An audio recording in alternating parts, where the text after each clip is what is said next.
प्यारे बच्चों, आज मैं आपको शब्दों की रचना करना सिखाऊंगी।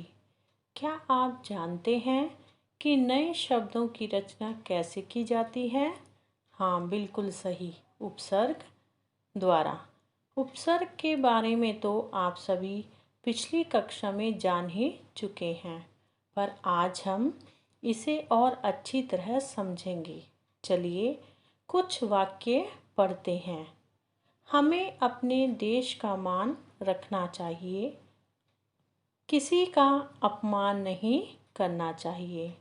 बच्चों, अब इन वाक्यों में मान, अपमान शब्द की सहायता से उपसर्ग को समझते हैं। बच्चों, मान का अर्थ होता है इज्जत और अपमान का अर्थ होता है बेइज्जती। क्या आप बता सकते हैं कि मान और अपमान शब्द में क्या अंतर है? चलिए मैं आपको बताती हूँ। बच्चों, इन शब्दों में अंतर यह है कि अपमान शब्द में मान से पहले अप जुड़ा हुआ है।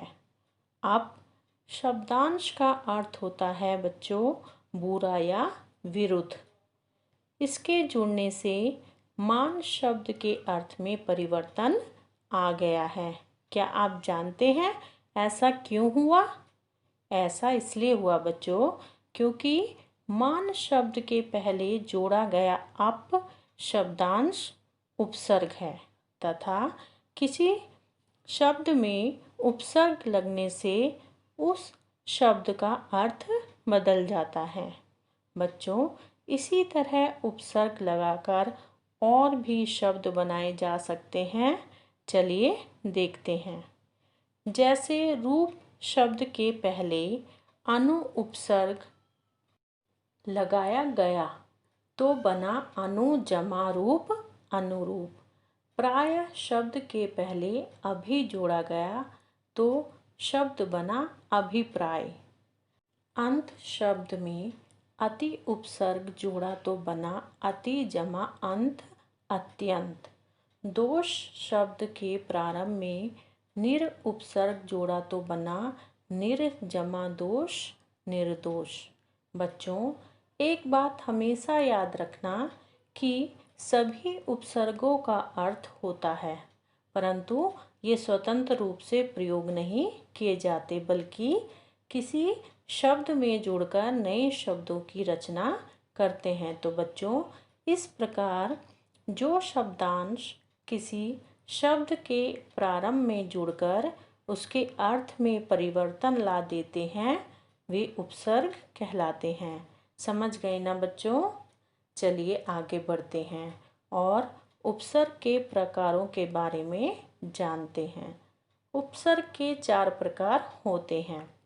पहला प्रकार है संस्कृत के उपसर्ग।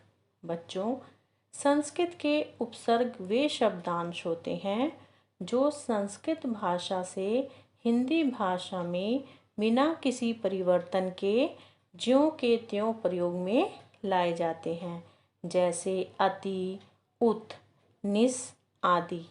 इन उपसर्गों से बनने वाले शब्दों को देखते हैं। अति जमा आचार अत्याचार, उत जमा पात उत्पात, निस जमा संकोच निसंकोच। दूसरा प्रकार है हिंदी के उपसर्ग। बच्चों, हिंदी के उपसर्ग वे शब्दांश होते हैं जो मूल रूप में तो संस्कृत के होते हैं, परंतु हिंदी में रूप परिवर्तित करके प्रयोग किए जाते हैं, जैसे अ, अध, अव आदि। इन उपसर्गों से बनने वाले शब्द हैं अ जमा छूत अछूत, अध जमा पका अधपका, अव जमा गुण अवगुण। तीसरा प्रकार है उर्दू के उपसर्ग। उर्दू के उपसर्ग के शब्दांश वे होते हैं जो उर्दू, फारसी भाषा से हिंदी भाषा में प्रयोग किए जाते हैं, जैसे बिना, दर, ब आदि।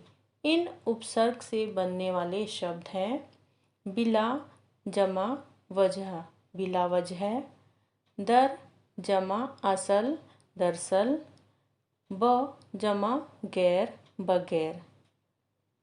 चौथा प्रकार है उपसर्ग रूप में प्रयोग किए जाने वाले संस्कृत के अव्यय। बच्चों, ये उपसर्ग वे शब्दांश होते हैं जो संस्कृत के अव्यय होते हैं और हिंदी में अपने मूल रूप व उपसर्ग के रूप में लगाकर प्रयोग किए जाते हैं, जैसे अंतर, अद, अन आदि। इन उपसर्ग से बनने वाले शब्द हैं अंतर जमा मन अंतर्मन, अद जमा पतन अधपतन, अन जमा आदर अनादर। तो बच्चों, हमने देखा कि उपसर्ग लगाकर नए नए शब्द बनाए जा सकते हैं। तो बच्चों, है ना कितना आसान उपसर्ग से नए शब्दों का निर्माण करना। धन्यवाद।